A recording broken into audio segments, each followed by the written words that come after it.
Good morning, YouTube family, and happy crappy hour to you guys. Happy Thursday, or good morning, good afternoon, or good evening. I'm not quite sure where you might be.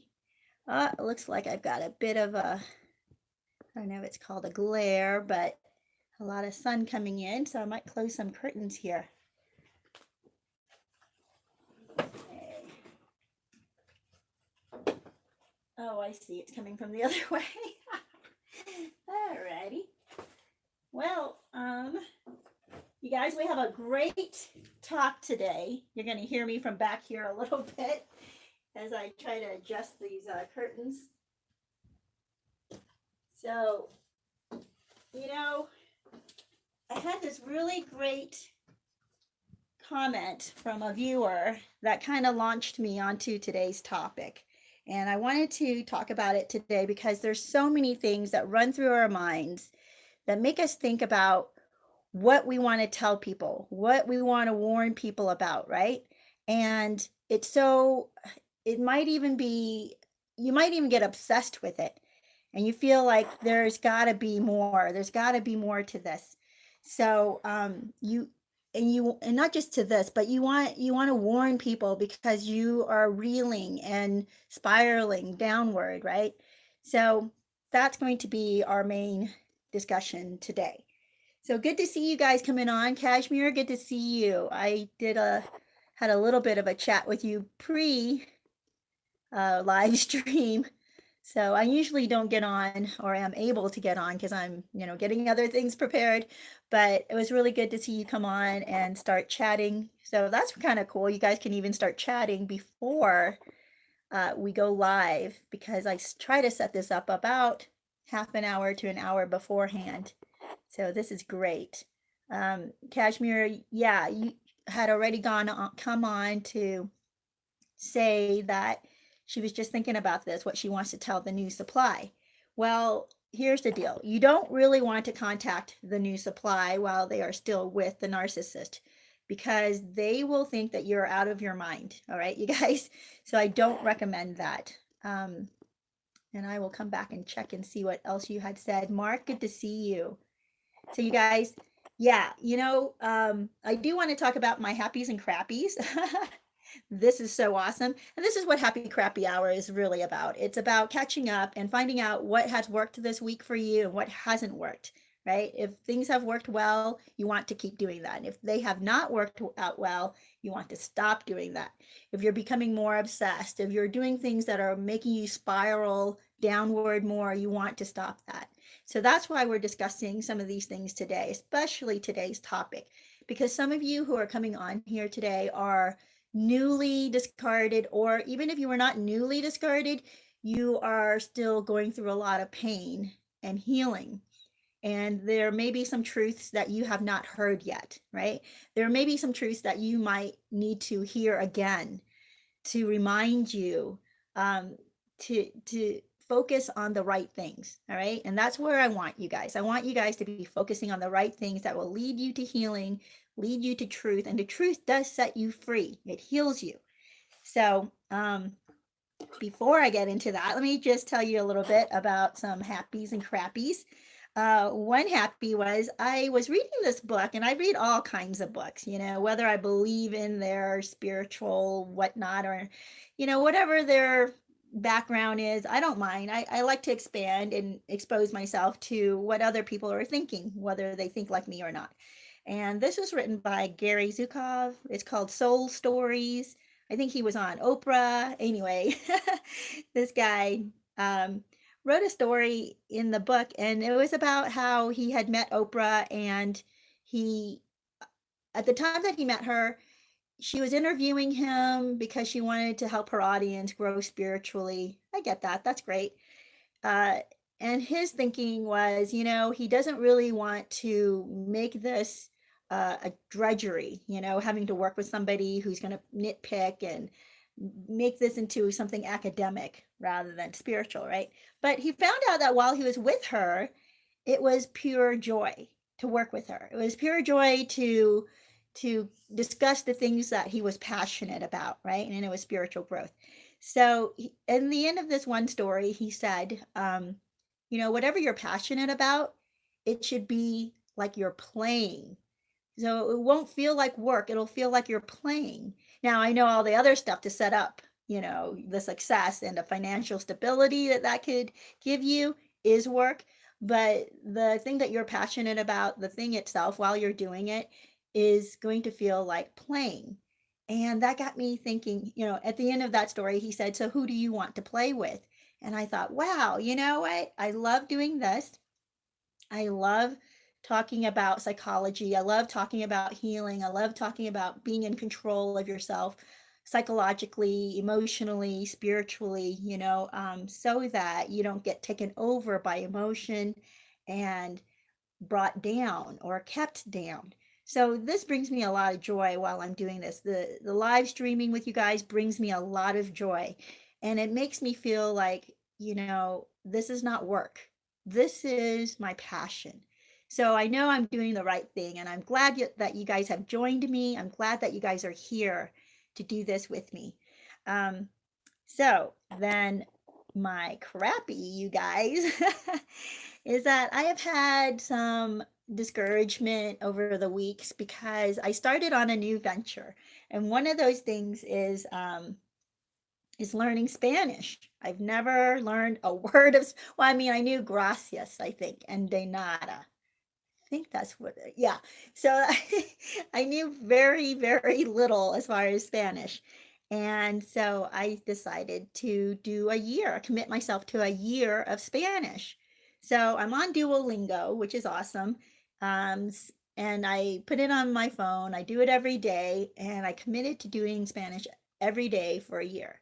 Well, I'm on day 134. That's pretty good, right? 134 days I've been doing this. And my discouragement or my crappy is that the vocabulary is whipping my behind. I'm feeling like, oh my gosh, where am I going to be in a year? Am I going to be pretty much where I am now? But I see some progress. I see some progress. Although the vocabulary at times just is so discouraging because there's so much to memorize. And the fact that they do male, female words. So that means you have to use male, female versions of articles like the and this, or a, and then you have to also use male, female versions of the adjectives. I'm like, no. And then where they place the words in their grammar is just sometimes quite confusing. So, yeah, my crappy is that sometimes I feel like it's just whipping me. It really does. I feel like, why am I doing this? I'm not going to get better at this. But I do look back and I remember I knew about 2, maybe 5 words in Spanish. Okay, I'll give myself, oh, por favor. I knew that one. So I knew a few words in Spanish, but now I know probably at least a couple of hundred words, which is insane to me. And I know how to string together a few words to make a whole sentence. So I'm quite proud of myself. I just have to keep reminding myself that there'll be times that I'm going to feel whipped. There will be times where I'm going to feel discouraged that I'm not moving as fast as I want to, but that's okay. So my crappy actually can turn into a happy if I just take control of my own discouragement, and not allow it to get to that point where I quit. And I'm not going to quit. I set a goal, and my goal is at least one whole year, so 365 days. I'm almost even, no, not quite halfway there, but I'm probably a third of the way there, something like that. It's, I'm pretty excited. So I just wanted to share that with you. Well, you guys, you are also welcome to put in what your happies and crappies were this week. I'm going to see Matthew. Good to see you. Says, I can't escape my ex-narc. Wow. We will talk about that. And I would love to hear more about that as well. John Bailey, good to see you. Good morning. Let me see here. Yeah, Kashmir, who had been, had started this chat with me before we went live, was telling me how she, or he, I'm not quite sure where we are. She, yes, sorry, was tempted to call and tell the new supply who the narc is and what's really his deal is, and all his horrible things that he's done. But the problem there is that she will look like the crazy one if she tries to contact a new supply while the new supply is still under the narc spell, right? And especially while the new supply is dependent on the narc. That means the new supply needs the narc's attention, needs the love bombing, is tied to the narc, maybe financially, maybe even living with the narc. They are going to be more likely to be loyal, well, not just likely, they're definitely going to be loyal to the narc and not to you. Okay, so whatever you say, they're going to think you're doing it out of desperation. So I don't recommend that. You have to do it later. And what I mean for today's topic is, okay, the topic is what the healed victim would like to tell the new victim of the narcissist, right? And the new victim usually are the ones that have been recently discarded, or the ones who are still healing from their discard. But you have healed, right? Some of you who are coming on have actually healed quite a lot, and you have a lot of wisdom to pass on to the ones who are still healing. And I have 7 points that I came up with. A couple of the points later on are ideas that a viewer had given me, but they were also things that I had spoken about in past videos. So I liked the idea of compiling all of these points so that those who are still healing, those who are still in pain, will have some guidance. So you guys, this is what we have. Oh, you guys, is this glare bad? Maybe I can close that curtain here. Let me do that real quick.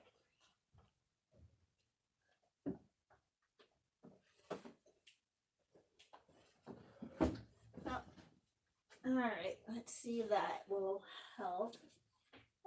There we go. All right, so let's jump right into this. The first two, I think you guys are gonna love. Oh my gosh, the first two things kind of, okay, it's a sadistic side of me, I guess, kind of made me laugh. And I don't mean to laugh at anybody's pain, but, and certainly, those who are, about the new supply that's still with the narcissist, okay, you guys? But these are things we, as the ones who've escaped, need to be reminded of, because it gives you the truthful picture of what's going on now with the narcissist. While you might not be able to see what's going on, and you may not know what's going on with the new supply who's living with the narcissist, married to the narcissist, off, gallivanting the world with the narcissist, you might not be able to see it, but these are things that I want you guys to know is really happening with the narcissist. The first thing that I wanted to say is that this is what you have to know. What the healed victim would love to tell the new victim is that the new supply that you just got discarded for is not living the dream. They're not. They're not in this perfect relationship with the narcissist, right? The perfect relationship that you always wanted. That is not happening. It may seem like it's happening. They may be telling you that, the new supply is their perfect mate. They may be telling you that the new supply is the love of their life. They may be telling you that the new supply is 1 in a million and no one can compare to their new supply. And certainly, right, not you. But this is not true. That is absolutely not true.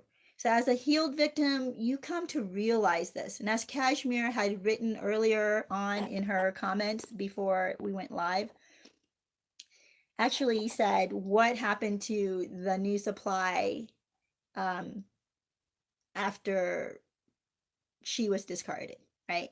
So this happens over and over again. And I have seen this happen to people. Actually, I was just looking at another comment recently written on one of my other videos this morning, and Same story, same story. The new supply is reeling. The new supply is calling her and saying how miserable she is and what the narcissist is putting her through, has cheated on her, has been lying to her, is treating her badly. That's the truth.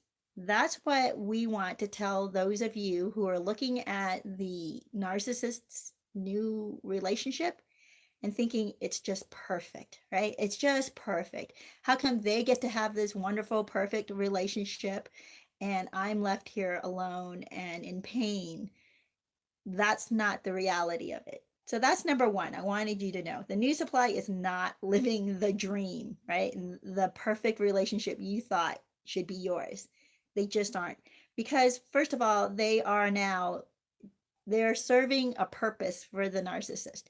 They're either the new slave or the new plaything or the new audience, or possibly all three of those things for the narcissist, right? The narcissist is using them the same way they use all of their supply. And eventually they get tired of this supply. At first, it's exciting, it's new to the narcissist, it's a new person who has never heard all of their stories before.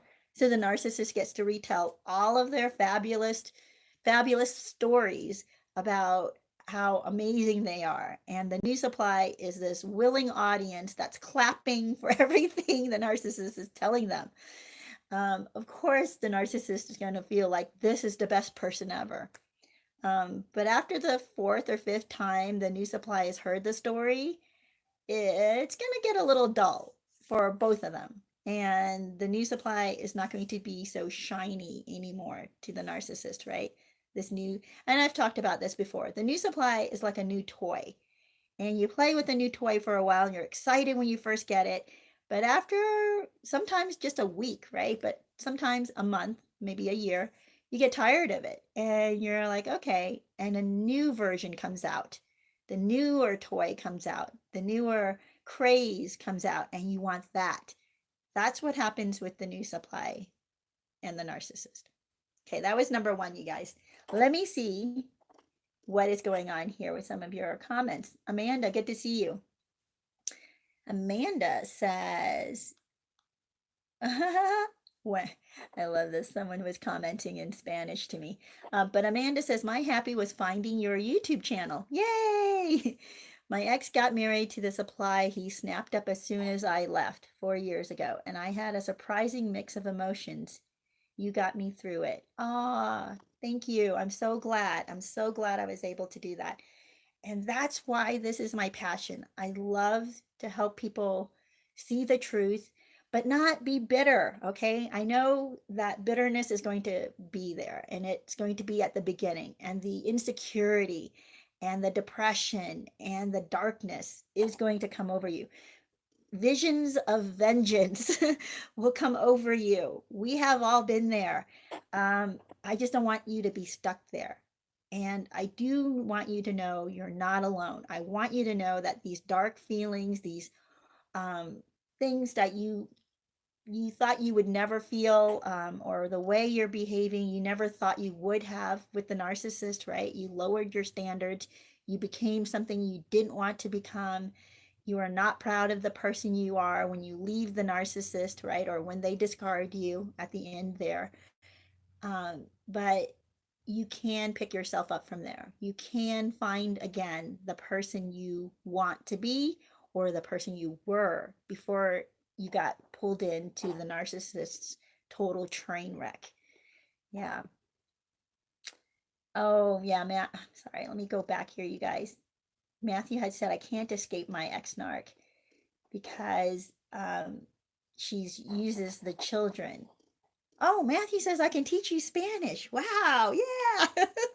Anytime you wanted to send me comments in Spanish, that would be awesome. I will try to distinguish and see if I am getting it.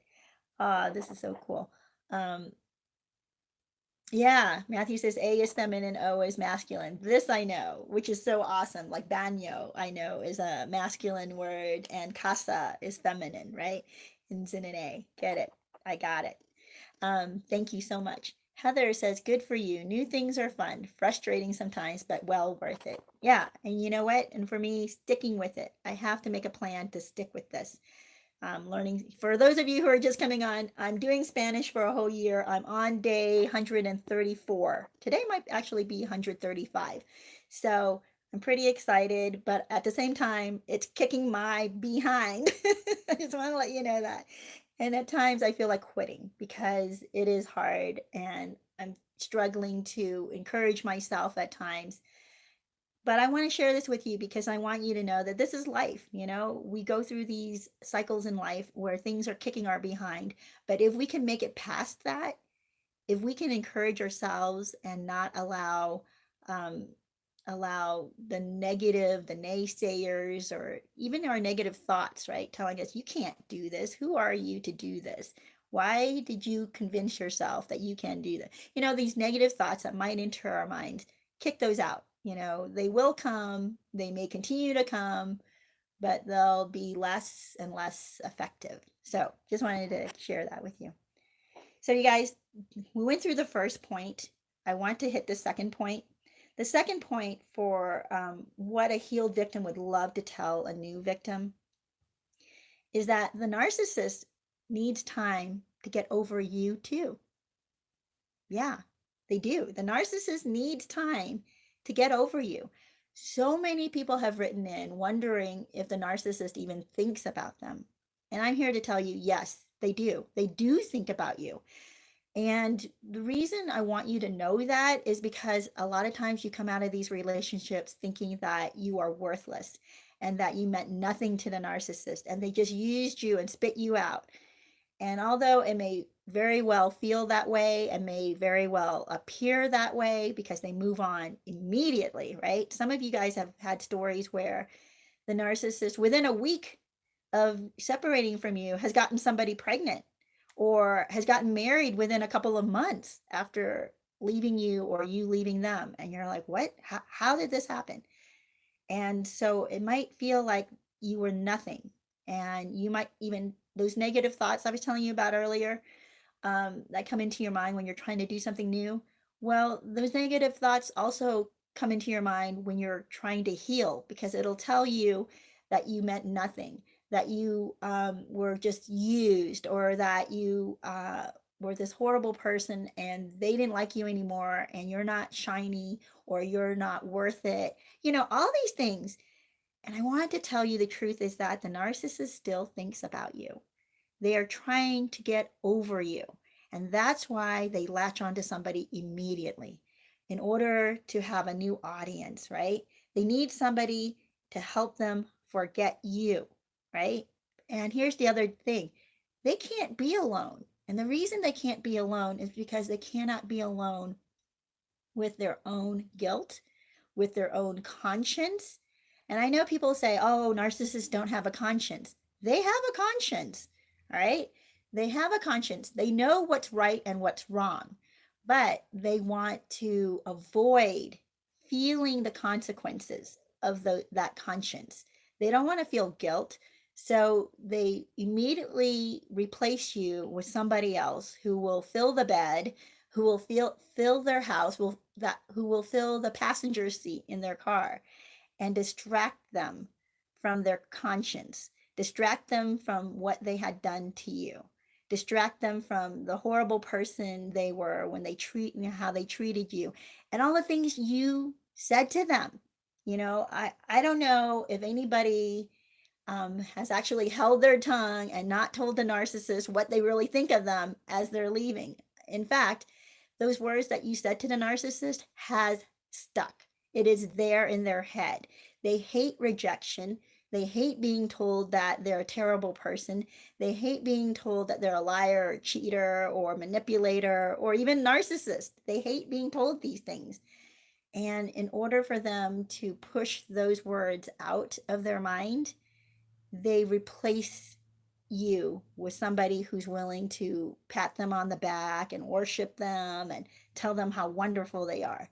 So they would rather believe what this new person, the new supply, is telling them than to deal with what just happened between you and them. Okay. Or even if it's been a couple of years and you're feeling like, well, I'm in their past and they don't even think about me anymore.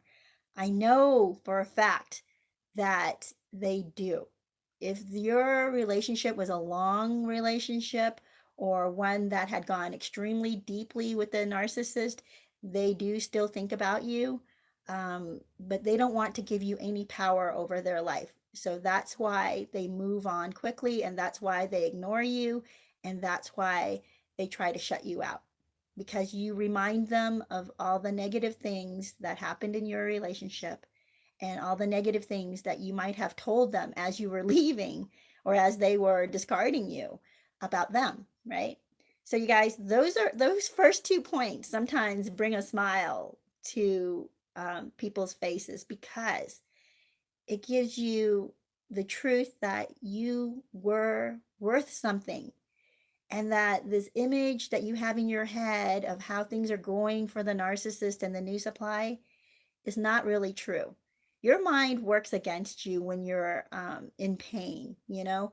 Your mind, if, and I don't want to say in all kinds of pain, but in the kind of pain that causes you to doubt yourself, when you're in doubt, you tend to hear a lot of lies about yourself.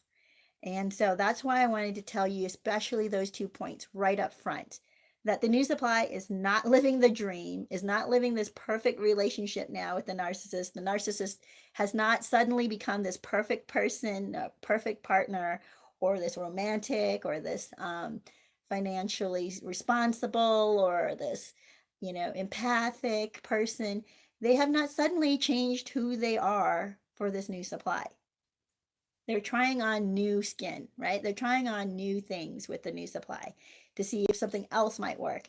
But they will always come back to their base. They will always come back to their foundation of just this uh, disaster. It really is. And the narcissist does think about you. They need time to get over you. Even though they move on quickly, that's their way of getting over you. They replace you immediately, because otherwise they would be sitting in a dark room, missing you. And they don't want to do that. They want to blame you. They want to rewrite history and say that you were terrible and that's why they're better off without you. Okay? So, you guys, I wanted you to know that. They do rewrite history with the new supply, too, by the way. So that's why it's really important not to contact the new supply that's currently with the narcissist, because what they're hearing is the rewritten history, rewritten recount. The narcissist is recounting things that has happened between you and them, and painting you as this absolute crazy person. And not just you, right? You heard this too. You have heard them tell you about their previous exes, the exes before you, how crazy they were. And so it's just this continuous cycle that the narcissist goes through. Just wanted to share that with you. So you guys, let me see here some of these comments. I wonder, oh, maybe this is it. Here we go. I just found this icon that shows me all your comments and not just the top comments. That's why sometimes when people get on and say hello, I don't see them. And those of you who've already come on to say hello, I'm sorry if I did not see you. Okay, I'm sorry. I'm just going through some of these. Oh, agriculturist, good to see you. It's been a while. I believe agriculturist is from Germany, so nice to have you. Yeah, Kashmir says the new supply is not living the dream. Thank you for confirming this. Soothed my heart. This is what I'm telling you. Those first 2 things do soothe your heart. They are good to hear. They're healing. And also sometimes it brings a smile to your face to know that the new supply is going through exactly the same thing that you went through. They're just at a different stage. That's all. They're at a different stage than when you left. They're not at the leaving stage yet, right? They're not at the end stage. They're at the beginning, or possibly the middle, where it gets really horrible but they stay. It's not great. Heather, good to see you, says his ex and me are now good friends. She forgave me for not listening to her in the beginning.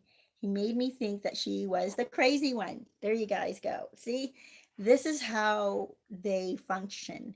They completely lie to the new supply and distort what happened between you and the narc, of course, right? So that the new supply won't listen to you and won't believe you. So that's why a lot of times I don't recommend you contact the new supply because they're not going to believe you. They don't want to believe you. And then on top of that, they're going to think you're crazy. And it's fine, it has worked out where in Amanda's case here, I'm sorry, in Heather's case here, that the ex contacted her while she was the new supply, and she did think that the ex was crazy, but now they're good friends. It's I just love those stories. I love those stories where the exes can commiserate and the exes can heal together, help each other heal because they can confirm stories with each other. And I think that's really wonderful when it works out that way. But it doesn't always work out that way. So be cautious, be careful. Matthew says, I met the new supply and he is oblivious. I know, aren't they? They're completely oblivious. They're in a dream for themselves, right? They're in denial, actually, because it's not a dream. They know it's not a dream relationship. Things are already showing themselves because, narcissists, they move very fast in the romantic stage, but they also move very fast in the negative, ugly, unmasking stage. They can only keep the mask on for so long. And once they have the new supply in their own private space, in the bedroom, in the home, wherever it's away from anybody who can see, their real self comes out. They become derogatory. They become insulting. They start to pick apart the new supply and put them down. And at first, the new supply is like, wait a minute. They just told me I was their soulmate. And now they're telling me they can't stand it when I do this or that. And not only that, they're telling me, I'm an idiot, or they're telling me I'm selfish, or they start to put down the new supply. But then they cuddle up and snuggle up to the new supply and apologize and oh, I was just feeling angry that day, or this guy cut me off in traffic, or my boss yelled at me, whatever excuse they use for why they were treating the new supply badly. So it's not a good place to be for the new supply, although they don't know it yet, right? They're still living in fantasy land. It's not great. Kashmir says, exactly. My ex-covert narc got new supply pregnant after one day and threw a gender party after we broke up. It's crazy, and I did feel exactly what you are saying. Yeah. Kashmir says, wow, this point you just made is huge and gives me so much clarity and a smile on my face. Yes. Thank you for explaining this so much. Amanda says, Kashmir, holy cow, that's horrific. I am so sorry. Yeah. Kashmir says the narc will self-sabotage again, and he keeps repeating the same destructive, toxic patterns with all his ex-girlfriends. Leah, good to see you, says, I'm free of 5 years narcissistic abuse, physically especially. I have an order of protection, and he recently checked into a nursing home, so he won't get locked. He will be locked up. Wow. Wait, so he won't get locked up. Oh, wow. Oh, yeah. Leah says, I think he's in search mode for new supply. They are always in search mode, Leah, for new supply. They don't always get new supply because people, as they get older, are less likely to jump into a relationship.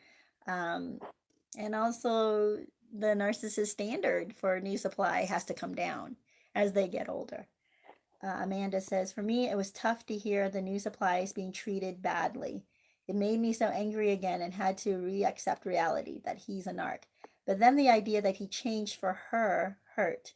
Can't win. Yes, And that's where I am now, Amanda, myself, is, I don't revel in the fact that the new supply is going through a horrible time. I actually feel bad for the new supply in all of my narcissist friends' lives. I feel bad for them because they don't know, they don't get it, and there's no warning them. There's nothing you can do. You can pray for them and you can hope that they catch glimpses of the narcissist enough to convince them to leave, right? Um, but it's out of your hands. And they're grown adults and they have to make this decision. Now, it's worse when the new supply has children, bringing their own children into the relationship, because those kids at first are going to be love bombed as well, right? Those kids are going to think the narcissist is just the best parent ever, way better than their own parents, right? Parent of the year. And then they're going to find out that the narcissist doesn't really love them, and the narcissist is going to get irritated with them. And yeah, it's not good, and it causes a lot of trauma for the kids, and trauma for the new supply. The thing I wanted you guys to think about was that you're not worthless. I want you to know that whatever is happening to the new supply that looks wonderful and beautiful and great, um, doesn't mean that you didn't deserve that. You do deserve the wonderful, beautiful, great relationships. But I want you to know they're not getting it either. It just looks like they're getting it, but they're not getting that. The second thing is that you're not worthless because the narcissist does need to get over you. And that's why they replace you immediately in order to get over you.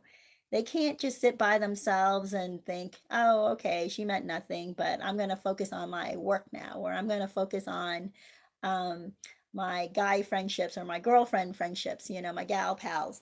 And they're they're not going to just focus on rebuilding themselves or making themselves a better person, because they don't want to deal with their own conscience, their own guilt of what they did to you.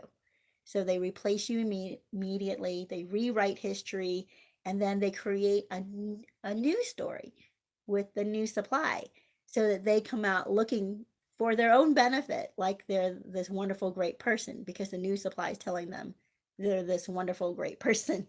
All right, you guys, we're going to move on to the other 5 points. Now, these are a little bit harder to hear, but this is what I want you to know. Um, hold your tongue. Hold your tongue. You don't want to react to the narcissist. This is what I would tell a newly discarded person who wants to call the narcissist, who wants to write a letter, who wants to show up at their work and expose them, right? Hold your tongue. Don't say or do evil things, because you'll regret it. You will. In the end, you're going to regret losing your mind. You're going to regret going to their work and exploding and yelling at them, storming off. You're going to regret it. And by the way, if you have done that, you're going to heal from that too. You have to forgive yourself at some point. But if you have not done that, but you're tempted to do that, I'm telling you, don't do that. In fact, when I started this channel early on, it was a year ago now that I had started this channel. I had a viewer come on and comment to me, and actually she and I emailed back and forth. And if you want to email me, by the way, more private stuff that you don't want to show up on the live stream or in the comments, it's escapefromcrazytown@gmail.com. That's my email. So she and I talked back and forth for a while, and I helped walk her through a few things. She actually wrote a letter to the narcissist and left it at his door, his apartment door, um, which I told her at that time, if you can get it back, because don't give him, bare your whole soul to him. Don't tell him all your vulnerabilities and all it's just not worth it. Just close the door on this, because he was done. He had already discarded her and had ghosted her. She does not need to give him any more power over her. right? She doesn't need to tell him how much power he has over her. So she was able to do that. She was able to go and retrieve the letter, and whew, he never opened it. And she felt so much better that she didn't expose every feeling that she had about him, because that just gives them more fuel. That gives them more, you know, they don't care if they're getting negative, or they do care, but they can even feed off of your negative comment, because it makes them feel empowered that they can affect you that much. So you don't want to give them that. You want to just move on. So number 3 is hold your tongue. Don't react to the narcissist. Don't say or do evil things, because you'll regret it. So let me see, you guys. There's a couple of comments here I wanted to cover.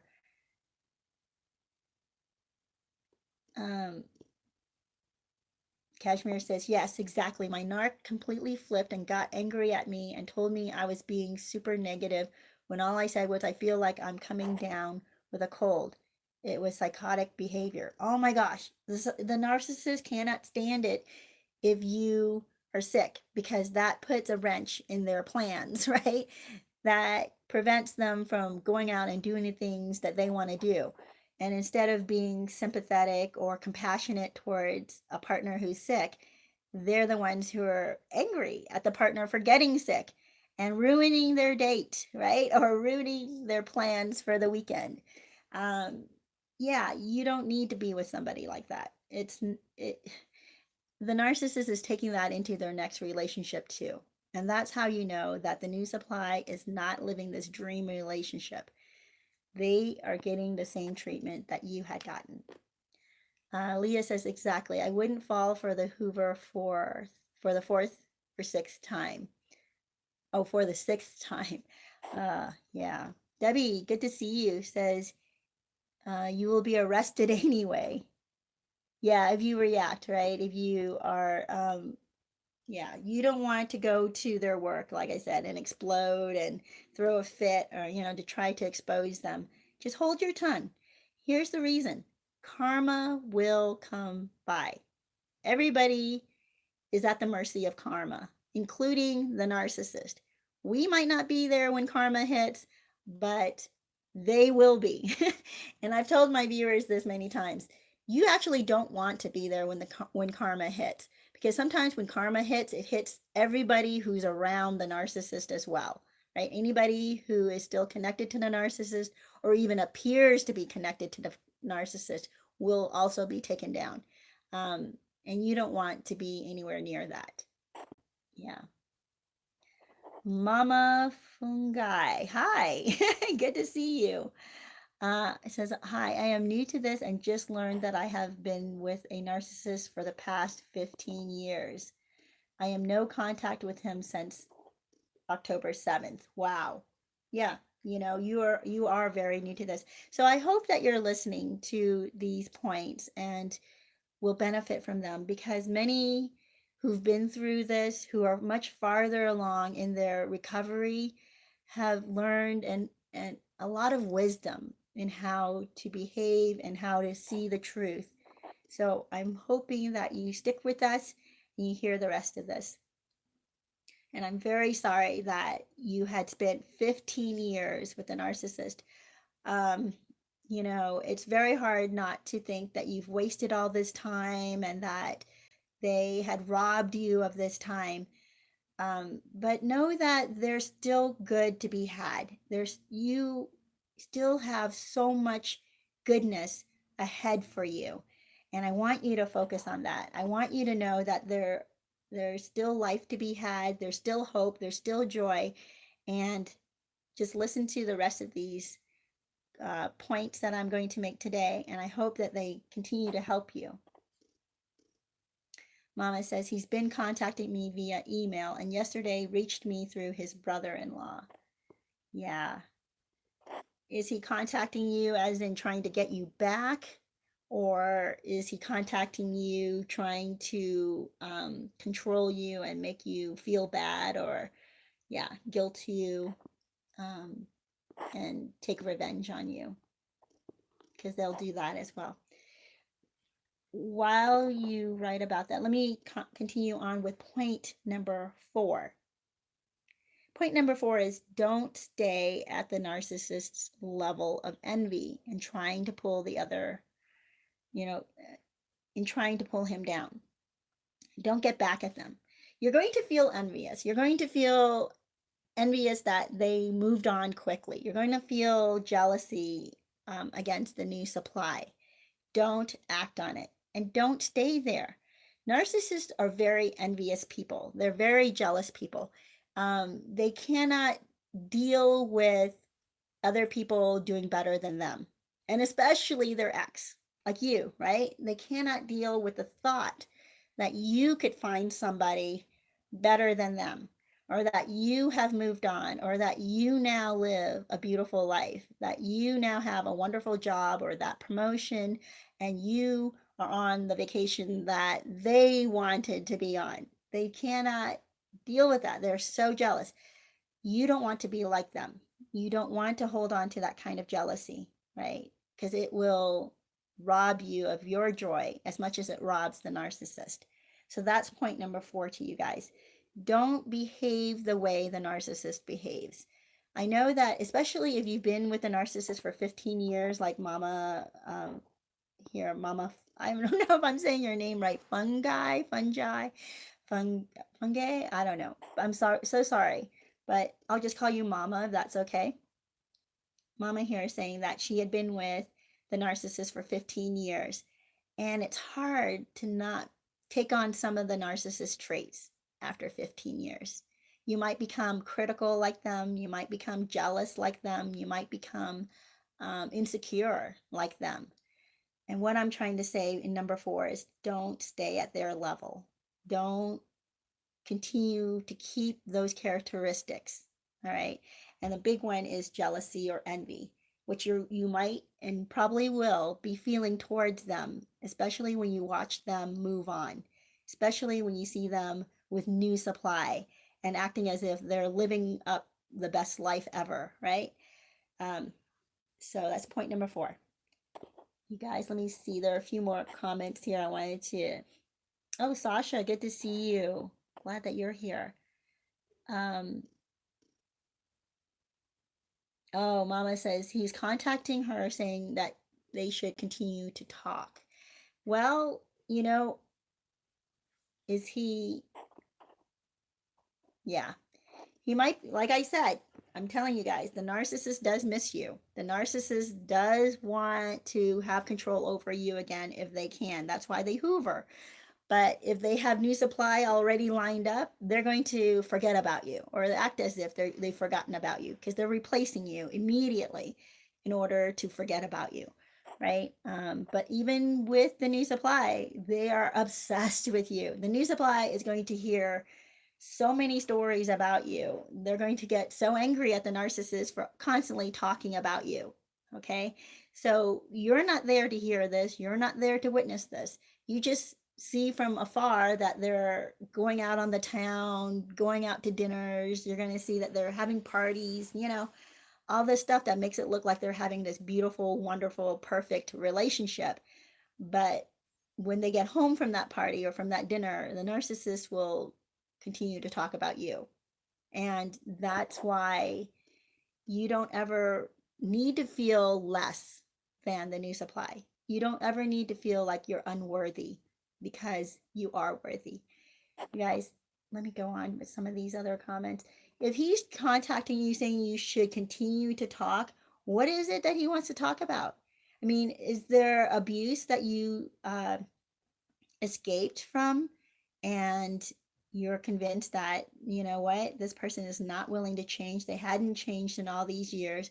What is it they're, and let me tell you something, if your ex is not really a narcissist but has behaved in toxic ways, you can set up boundaries. You can do that and reestablish a relationship with someone who's not a narcissist. Now, I have to say that, stress that a lot, because narcissists are not going to change, but people who are toxic because they're wounded or they're immature, they can grow and they can change. but you don't let them back in immediately, and you don't give them the same access to you that they have had, like the same level of access. They will have to live in a separate house. They will have to court you again, right? They have to start over completely with you again. And that's only if you have the fuel, if you have the energy, if you have the patience for that. And that's your choice. I want to let you know. If you think that there is something here to recover or rebuild, then I would say you can do this. If they're not truly a narcissist, you can do this. But if you see that their character is so negative, they're always putting other people down, they're jealous of everyone, they are such a negative force in your life, you may not want to let that back in, because that is unlikely to change. And let me tell you something else. If they really want to change, and they really can change, they can do it without you there. They can do this. They can become the person that they wanted to be for you, whether you are there or not. So you don't have to go through their growing pains. You can continue on with your life and your healing while they change. And then after they change to become this better person, and if they truly are still in love with you or had loved you, they will come seeking you once they've changed. They'll get out of debt. They'll clean up their addictions. They'll no longer be addicted. They'll go through the steps that they need to do that. But a lot of times what happens with toxic people and narcissists especially is they want enablers. And you enabled them for multiple years. And what I mean by enabling is that you were really good supply. You allowed them to continue on with their addictions. You allowed them to continue with their irresponsible financial behavior. You allowed them to do this, and you stuck around. And that's what I mean by allowed. You stuck around for them to land on whenever they were lonely or whenever they were feeling down. And they would escape their responsibilities by focusing on you. And sometimes, and a lot of times actually, that focus might be really negative. They may have used you as a punching bag, or to vent all of their frustrations of their financial irresponsibility or their addictions that they couldn't kick or feed. They may have used you as a punching bag, and they want you back as a punching bag because they can't deal with real life. They can't deal with actually cleaning up their act. So I do want to tell you that if he's trying to contact you and trying to talk to you because he's trying to get you back, to continue to enable him or continue to give him supply so he doesn't have to change, don't do it. Don't do that. Let him change on his own. Let him know that, no, I'm not talking to you. You can do all these changes without me there. So if he loves you, he will make these changes and then come for you. All right. He will not put you through more abuse. He will not put you through more of his trauma and his cycle of lunacy. He won't do that if he is a truly repentant non-narcissist. But narcissists will want you back for them to use. So don't do that. Let me see here. We have a few more points, 3 more points I want to get through. And my happy crappy hour is running nowadays for an hour and a half, because I know you guys have a lot to say to each other. I want you to have that time. And then I also want to make sure we cover these points well. And I want to read some of your comments because I love hearing from you. Sasha says, can they hoover by trying to come over to your home to see the kids? Yes. Now, are they your kids that you share, or are they your kids that the narcissist has built a relationship with? So they're making up the excuse that they want to come by and see how your kids are doing because they had been a part of your kid's life for a while. Don't do it. Don't let them do that, because that they are going to try to reestablish a relationship with you. They are going to try to get the kids to convince you to let them back in. Yeah. So I hate to say this, but this happened, oh, quite a while ago when I was a teenager. I have an aunt who, uh, see, I did not know the story back then, but the guy she was dating developed a relationship with all the cousins, right? All her nieces and nephews. And we thought he was great. He uh, was uh, financially, it looked like he was doing really well. So he took her out to these beautiful dinners and bought her really pretty things and nice gifts and whatnot, right? Really just poured onto her and lavished her with financial stuff. And we thought he was just such a great guy because he was so doting on her. Then she found out something, which she did not share with us at the time, but years later we discovered what it was. He was cheating on his wife with her. We didn't know that at the time. We just thought he was this boyfriend who lavished all this wonderful stuff on her. Well, my aunt wanted nothing to do with him. He had a child with his wife and he was cheating on her with my aunt. We didn't know this. So he used us. He used the cousins who were we were all very close to my aunt. We all adored her. He would call us to tell us to convince her to talk to him. She did not even want to talk to him.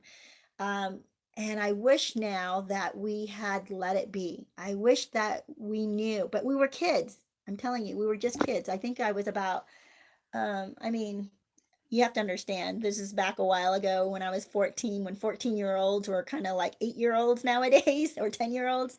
We were very naive back then. We didn't know much about boyfriend, girlfriend stuff at all. All of that back then was just very innocent. And so when he called us and asked us to go to bat for him, right? Convince her to talk to him, even just, you know, take one of his phone calls. And that's what we did. We did. He convinced us. And we thought, oh, he's such a nice guy.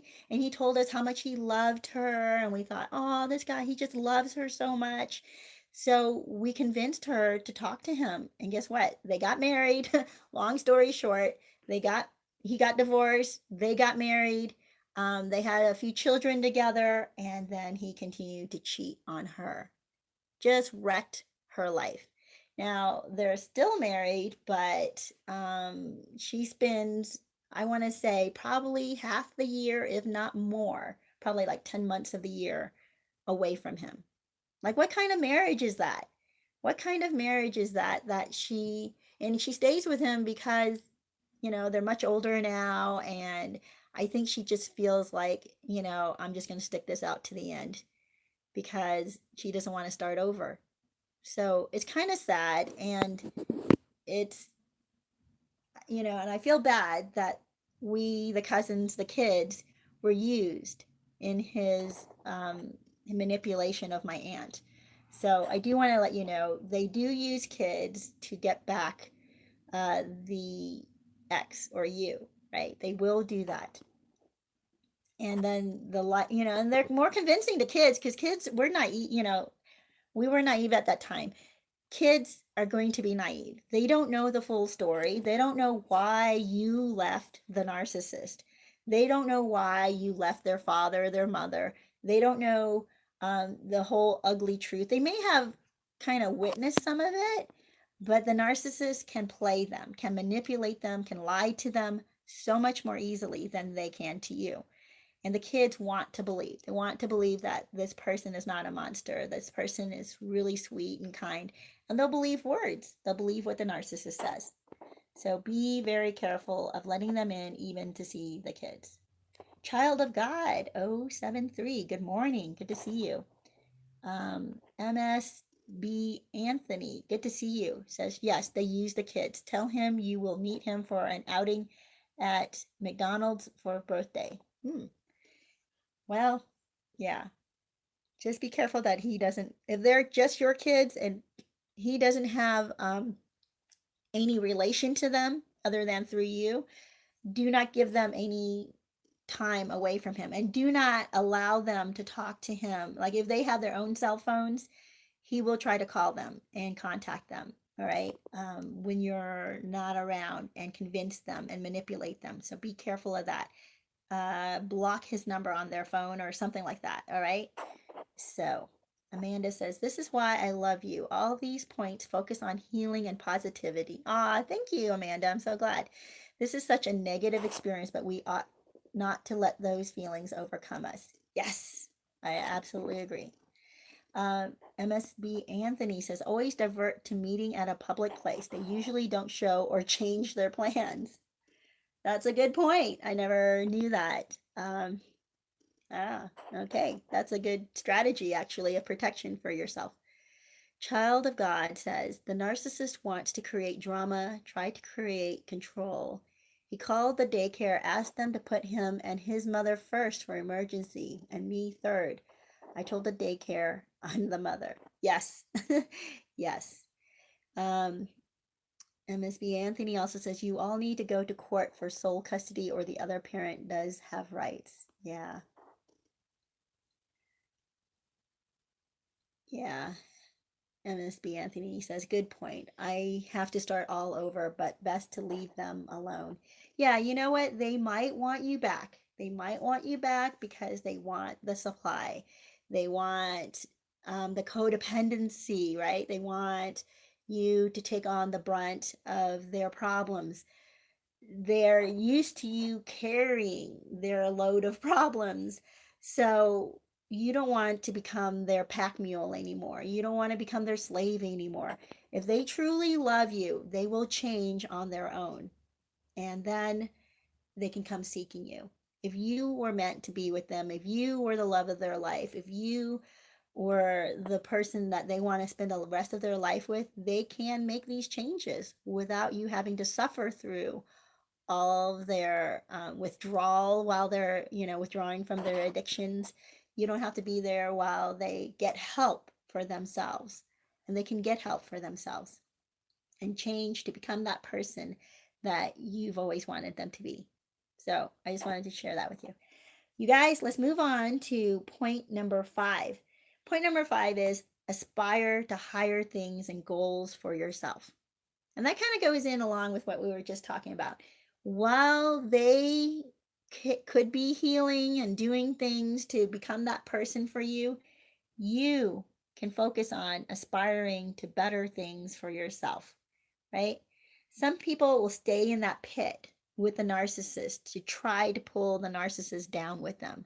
Like I've spoken with people who, after the breakup, after the discard, even after they escaped the narcissist, they are so full of bitterness that they wasted so many years with the narcissist that they want the narcissist to pay, right? They want revenge. They want to pull the narcissist down into this pit with them. So they'll let the narcissist know over and over and over again. They'll write these letters. They'll call the narcissist and leave nasty messages to tell them what a horrible person they are. This reminds me of Betty Broderick. I had done a video on Betty Broderick because, boy, let me tell you, her husband did her wrong. So wrong. He cheated on her, and he picked up this, much younger woman, and Betty could not move on. She could not let it go. She saw everything that he did as a slight against her. And it very well could have been that he was just putting the screws to her. It could have been. But she could have moved on. She still could have moved on. And in fact, she had a new boyfriend. She had a new partner in her life. And instead of focusing on this new relationship, she became obsessed, just completely obsessed with her ex-husband and his new wife. And she ended up killing them. And it was horrible. What happened then after that was she ended up in jail for, I think now, 3 decades. I think it was, what is that right? Yeah, I think it's now 3 decades that she's been in jail. And she has been eligible for parole, I think about a decade ago. But she was still so obsessed. She couldn't move on, that the parole board could see that she was still obsessed and that she was not in her right mind. So they didn't grant her parole. And I think she had a second parole hearing a few years ago, which again failed, and she's still obsessed. And what I'm saying about this is, don't stay in this pit. You have to aspire to higher things. You cannot stay in this pit of anger and bitterness, because it will destroy you. It destroyed Betty. It destroyed her in many ways. I mean, she ended up murdering them, which is horrible. And then, second of all, she ended up destroying her children's life, because now they have neither parent. And then she ended up destroying the rest of her life, because she could have had a life after that, right? She could have had a life after that marriage, but she chose to condemn herself, her children, and of course, her ex and her ex's new wife to an eternity of no life. It's just horrible. Anyway, so point 5 is, aspire to higher things and goals for yourself. Set real goals, good goals, right? Say, what if you got really unhealthy? What if you gained a bunch of weight? Set a goal of losing 20 pounds or whatever it is you would make you feel good, 10 pounds. Set a goal for getting stronger. What if, during that time you didn't exercise, and even though you're in good shape, you're not, maybe the strongest that you could be. Set a goal for being able to lift a certain amount of weight. Set a goal for being able to run a certain distance. Set a goal for taking better care of your body. Set a goal for learning new things. Like what I'm doing right now is, I mentioned this at the beginning of Happy Crappy Hour, is I set a year-long goal for 365 days. I'm going to do Spanish every day. And then I'll see where I end up at the end of that. I'm on day 134 or 35 right now. And I am really excited about the vocabulary I have learned, some of the grammar I have learned. And even though I'm kind of going at it, to me, maybe a slow, it might be kind of slower than others. That might be faster than what others, but I'm not comparing myself. I'm not going to compare myself to how others are doing. I'm setting this goal for me, regardless of how fast other people could get to it, regardless of how slow it might, much slower they might be at getting to it. It doesn't matter. I'm setting this goal for myself. And at the end of the year, I want to share with you guys like where I am. I'm so excited. So yes, don't stay in this pit. Don't try to drag the narcissist down into it with you. It will only destroy you along with everything else.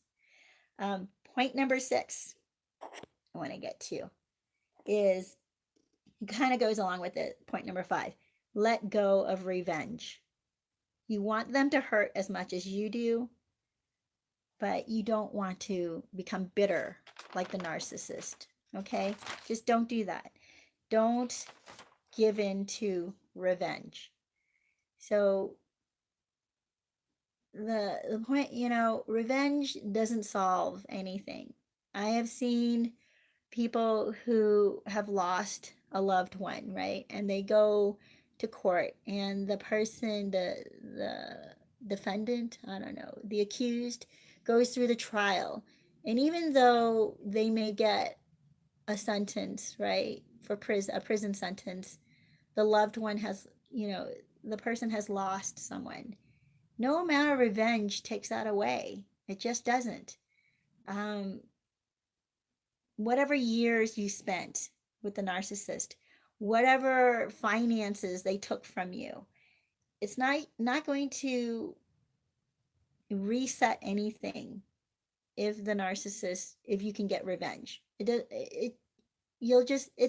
empty. Revenge is an empty promise. You think that, oh, once I get revenge, I'm going to feel so much better. I can revel in their destruction. I can revel in their pain. But what happens is you become like them. If you're the kind of person who's going to revel in somebody else's pain, you're not going to be very satisfied with yourself. You're going to become this monster. You're going to become this thing that you didn't like to begin with, right? the kind of person that the narcissist is. So I want to let you guys know a lot of these points is to prevent you from becoming like the narcissist. Because the more you become like the narcissist, the worse your life is going to become. Guess what? The positive people, the good things that are out there for you, when they see you becoming so negative, stuck in a pit, wanting revenge, wanting to stay at the level and being jealous, right? And not able to hold your tongue, you're yelling and spitting fire. They're not going to want to stick around you.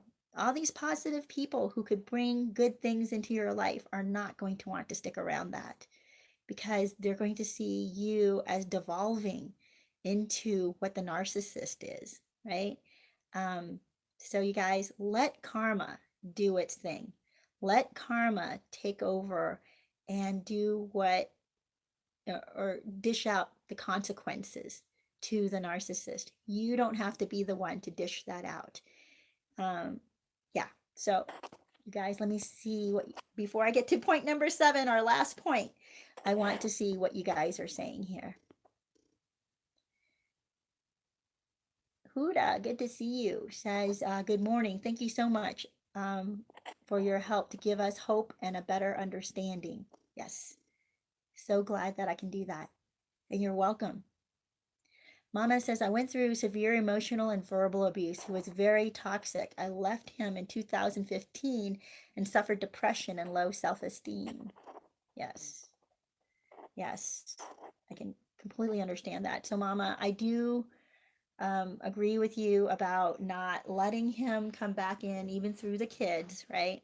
Not letting, or was it your brother-in-law, you were saying that he was trying to contact you so that you guys can talk again, you know? Yeah, you know what he's like. If he wants to change, he can change without you there. There's, you don't have, you know, if they give you this excuse, oh, I need you to change me, you're not going to change them. They have to make that decision for themselves. If they have an addiction, they have to make that decision. You cannot go and tie their hands behind their back so that they'll stop smoking, or they'll stop using drugs, or they'll stop drinking, or whatever it is their addiction might be. They have to decide for themselves of their own free will to stop doing these things. And if it's the motivation that they love you so much, they want to give up these things, then that's great. They can do that without you being there. So sorry that you went through, yeah, the emotional and verbal abuse. There's no need for that. And they can change that even. They can get help for being, you know, to train themselves not to be verbally abusive or emotionally abusive, right? They can train themselves. They can get counseling help to work through their issues. You're not their counselor, you know, you're not their savior. They need to take care of and take responsibility for their own healing. Yeah. Mama says, sadly, he successfully hoovered me at the beginning of this year. I thought he'd changed. 5 months after we got back together, his mask started to slip and the old pattern started again. Lies, multiple sexual partners, getting very angry if he couldn't reach me, accusing me of having affairs. That's the projection part. And suggesting I was not paying him as much attention. He is a narc and I am done with him. He already has a new supply. I believe he is planning to marry her. Following your great advice to not be jealous or obsessed about it. That's good. I'm so glad. I'm going to put into this link here some of my most popular videos actually are a series that I did on the new supply. So I'm going to put a link for that playlist of the new supply, or you can find it yourself going into my not website. Yeah, you can go to my website, but you can go to my YouTube homepage, go to videos or go to playlists, and you'll see the playlist for the new supply. And that will help you, I think, to see clearly. Another thing that's really good is my playlist for healing after narcissistic abuse. I think those videos are really good to pinpoint the things that you need to focus on and the truths and the lies that you believe throughout your healing. So I want you to go through that. And I'll post that here too when this video uploads. after the live stream. I can add it to this little eye. They call it an eye card, but it's a little eye in a circle to the right of the screen. And when you click on that, it'll give you this the videos that I'm trying to link to this video. So I'll do that for you guys. Charlotte, good to see you here.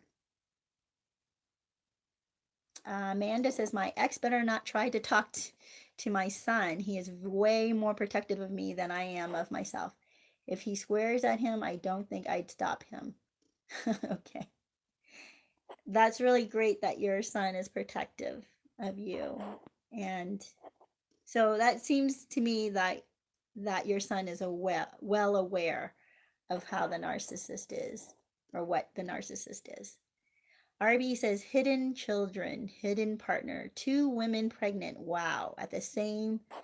Living in the same city. I feel jealousy towards the new partner. She seems to be getting the best version of him and knows all about his kids. You know, I want to tell you guys, this is another thing before I get to point 7, and I do want to get to point 7. What I want to tell you is that it always looks like they're getting the better version because the narcissist makes a few adjustments. They do. They make a few adjustments with the new person. And it's not necessarily permanent adjustments, and they may take a different route. Could be the adjustment, right? They're, instead of lying to them about everything, they know they can't lie to them about everything, right? So they adjust the story a little bit. They tell the new supply a few things that maybe you didn't know, right? About the kids, for instance, about them having kids, because they want to talk about it. They want to tell the new supply how what is it? How do I say this? Understanding how you don't understand them, you know, and that's why they had to hide their kid issue from you. Like, they knew you would abandon them if you knew they had kids, and they know that the new supply wouldn't abandon them. Then that's why they're telling the new supply. That's the story they're telling the new supply. I'm letting you know that I have kids because I know that you're the kind of person who wouldn't leave me just because I have kids. And the new supply is going to buy that. They're going to take that, and they're going to allow, you know, even though part of them is thinking, no, I don't want you now that I know you want kids. But now you're telling me that I'm this much more loving, compassionate, whatever person than your ex. Now I got to live up to that. So the new supply is being manipulated. So I just want to let you know, it only looks like he's giving her the best version of himself, but he's twisting these stories in order to manipulate her. And of course, she will still be interested, because he's telling her she's the kind of woman who's not like you, who would leave him just because he has kids, you know? So he's going to paint you as this shallow, critical, unloving person. And she has to show him that she's not critical and unloving, and that she's accepting. Yeah, it's so crazy. Charlotte says, cooking chicken stew, but wanted to say that without this narcissist, I would have never found how strong and intelligent I am.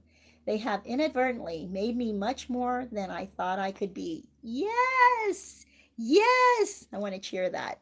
Good job, Charlotte. And this is what I want to tell you guys. This is where, you know, those of us who have healed, but healed victims, want to tell the new victims. This is what we want to tell you.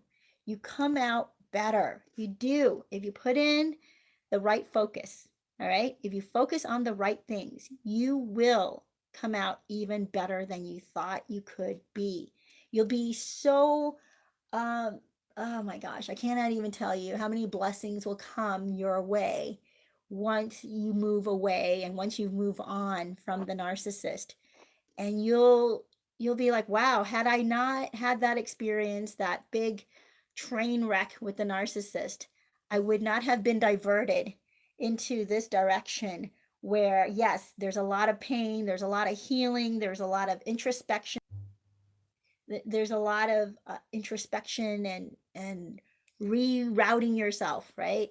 Um, if you hadn't done that, you wouldn't be where we are now as healed victims. Not just healed, but people who are truly free. So free and so much more positive and so much stronger. It is amazing on this side. So much joy, so many blessings. And that's what I want for you guys. Let me see here. Kashmir says, RB, I know exactly how you feel. So sorry. You've been through hell with your ex narc. And Mama Fungi, oh my gosh, sounds exactly like my ex narc. This is called somatic covert narcissism. Yeah. Mama Fungi says, my 14-year-old supply is also way protective of me. Oh, son, I think you met your son. 14-year-old son's also way protective of me, and I am amazed at how he sees through his dad better than I did. Wow. Wow. Yes. Charlotte says, love this topic. Hope everyone is feeling good. We deserve this. Yay. Flyware, good to see you. Hi, people. Been out shopping, got loads of new stuff. Yes, shopping therapy, right? Sometimes that's nice, but be careful about finances. Don't spend more than you have, all right? Just buy smart. Kashmir says, thoughts of moving on and being happy and focused on what I love and do things I love to do. Things I love to do brings thoughts of relief. Yes, yes.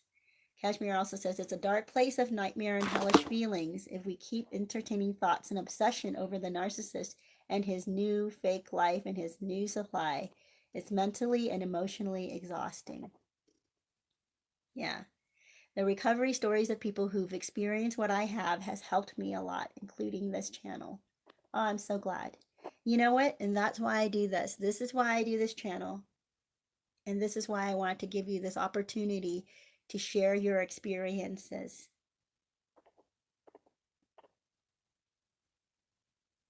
Yeah. Oh, Mama says I run every evening for 45 minutes while listening to gospel music and praying. That's awesome. That is awesome. That is one of our points. Number 5, aspire to higher things and goals in your life. Awesome. Amanda says, I set a goal to end toxic friendships. Yes. Yes. I did the same. And I bought my first house. Wow. This positive focus changed my life by leaps and bounds. Yes. That is awesome. Yes. Just reading on to these. Amanda says, what's that saying? Holding on to anger is like drinking poison and expecting the other person to die. Yes, that is. And this is what I hope for you guys to be free of. Don't hold on to that cup of poison. It's not worth taking. Don't take it willingly. Don't take it with the motivation of trying to destroy everything because you have no hope. You are worth more than that. And there is so much more in life waiting for you. I want you to know that. Harvey says, I have just read the beginning as I was late joining. I'm very sorry you're going through this too. It is very painful and it feels like death. Yeah. Hey, Crystal Jean, good to see you. It says, hi, lovely survivors. And hi, Miss Escape. Well, hi to you, Crystal. Good to see you. Harvey says, it's like a death. It's like, where did the person you love go and who the hell is the replacement? The mask. Yeah. Kashmir says, exactly. This all happened this year. February 28th is the painful day I broke up with him over WhatsApp through a flood of tears, and my heart physically hurt. It's been tough, but I got all the right advice. That's great. Crystal says, if you remember the good times, they were just mirroring your qualities and feeding off your energy, all fake. They are empty, fake vessels. Yes. Yeah. Well, you guys, I do want to get to point 7. There's so many comments, and I think you guys are wonderful. I'll let you guys continue to talk to each other here. Um, okay, point number 7, and I'm going to recap all of the points for you guys. Point number 7 is you can do better than the narcissist. That's what the healed victims would love to tell the new victims. You can do better than this. They are not the best thing since sliced bread, okay? They were not the best that you will ever have. They were a fake, an imitation, right, of what you wanted. They weren't the real thing. And you can get the real thing. You can find the real thing. So don't stay trapped like the narcissist. And the reason that you're going to be able to do better than the narcissist, there are two kind of points here. You can find a better partner than the narcissist is what I'm trying to say. And second of all, you actually can do better in life than the narcissist is doing, because you're not like the narcissist. You don't have the same issues that a narcissist has that keeps them trapped where they are, keeps them in this cycle of destruction in every relationship. You are not like that. You're not going to bring this cycle of destruction into each of your relationships, right? And in fact, like I think, I can't remember who it was Amanda who was saying this, that right now she is getting rid of her toxic relationships, all her negative relationships. And I agree with that. This is how you're different than the narcissist. You are going to do so much better than the narcissist, and you're going to invite in the right people into your life, which the narcissist does not do. They invite enablers, they invite supply that they're going to use, and they're going to destroy whoever they bring into your life. Whereas you're going to bring in people who are going to add benefit, who are going to add blessings, who are going to add positivity and hope into your life. So you're going to do so well. That's number 7. You can and you will do much better than the narcissist.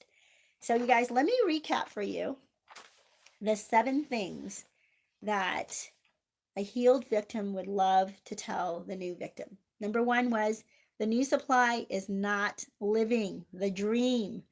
They do not have the perfect relationship with the narcissist. It's not true. It's all fake, just like Crystal Jean was trying to tell you there.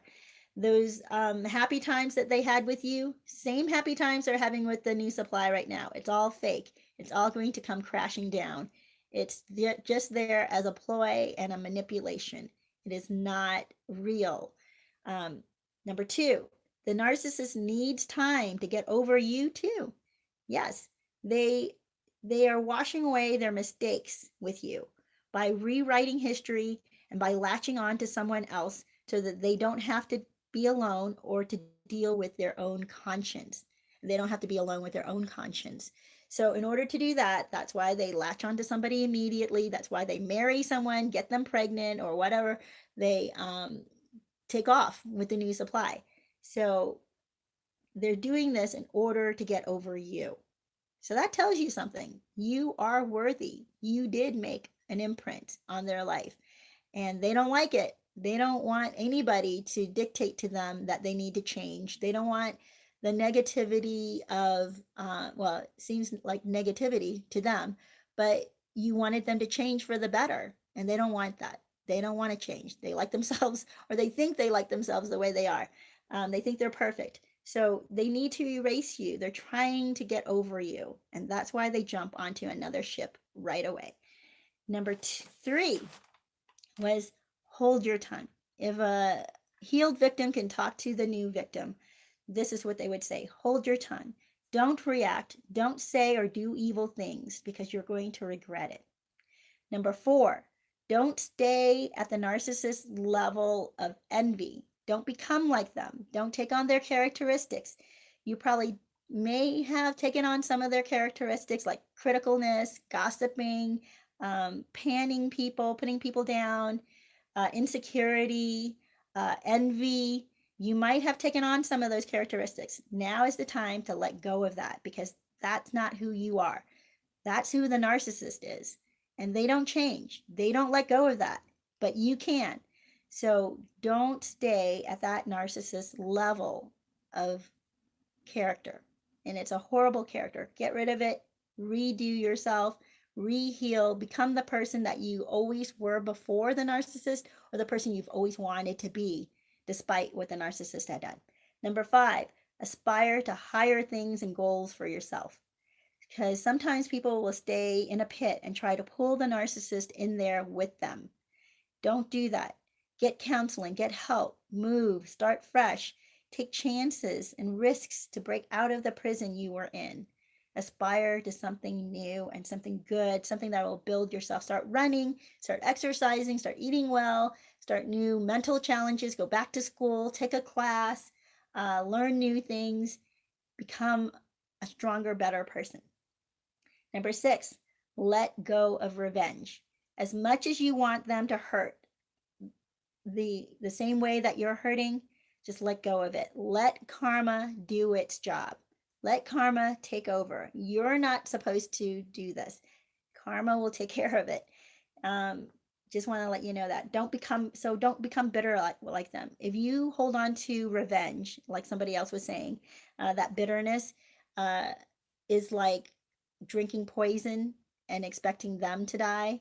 That's not going to happen. So let go of that revenge. Don't take the poison. Don't hurt yourself further. Number 7 is you can do better than the narcissist. And you're going to do better than them because you're not trapped like they are. You're not trapped into the same character flaws that they have. You are capable of changing whatever you did take on that was negative from them. You can change it. You don't have to stay there because you're willing to face the truth. You're willing to admit to yourself things that you have to change, right? If you saw that you became this gossipy, envious, angry person, admit that to yourself and then tell yourself, I don't want to be this gossipy, angry, bitter person. I can be a happy person. I used to be a very generous person. I used to be a very secure person. I used to be a very financially brilliant person. Go back to that. Become that again. You can do it. The narcissist continues to downslide, right? But you don't have to along with them. So you guys, those are my 7 points. I hope that they help. I want to catch up on a couple other things here for the next 3 minutes and let you finish up some of your comments. I want to see what you've been saying here. Crystal says, what we need to understand is this. Good people don't treat others like this. No one, and especially not their closest loved ones. They just don't. Yeah. Harvey says, I'm going through family court, and the judge was like, he was just trying to protect your feelings. Ugh. So I felt like saying, so when he impregnated me and another woman, and he didn't tell either of us, was that to protect us? Let me guess. He accidentally fell with his pants down. You guys are killing me here. Yeah, that is a sad thing. They are able to manipulate others, but be strong, use the truth, challenge the version that the judge is getting. Talk to your attorney, see if you can dispel some of these lies that the narcissist is saying in court. Yeah. Buddha says, I know everything he has nothing to give. They will never change. Mama laughing about accidentally falling with his pants down. Crystal says, mine had an affair with a fellow cop when I had a newborn and a toddler. That was 13 years ago. This time around, when I found the dirty stuff, he said he had an affair with a coworker because I was always up in our bedroom breastfeeding our newborn. Oh my gosh. Yeah, exactly. They blame you for why they do the horrible things they do. And this is the difference between you and them. And this is why we don't stay in the pit that they are. They stay in this pit because they always have these excuses. They never take responsibility. They're not willing to change. We are. We're willing to make something better of our lives. Yeah. Huda says, to everyone here, just celebrate every day in life and be glad we didn't die with them. Yeah, it's true. You do not want to be in a relationship or marriage with them till death do you part. I think that's so sad. I think I've seen that a few times, And I just look at those and I think, wow, they did waste their whole life with the narcissist. They could have gotten out, but they didn't. They stuck it out. They really didn't gain anything from being with the narcissist. And those who were able to escape, I think, have such a much better life, so much better things in their life. Well, you guys, this is the end of Happy Crappy Hour. I'm so glad you guys joined me today. Many blessings to you. And I wish you lots of healing and love, lots of hugs. Hope to see you here again next week.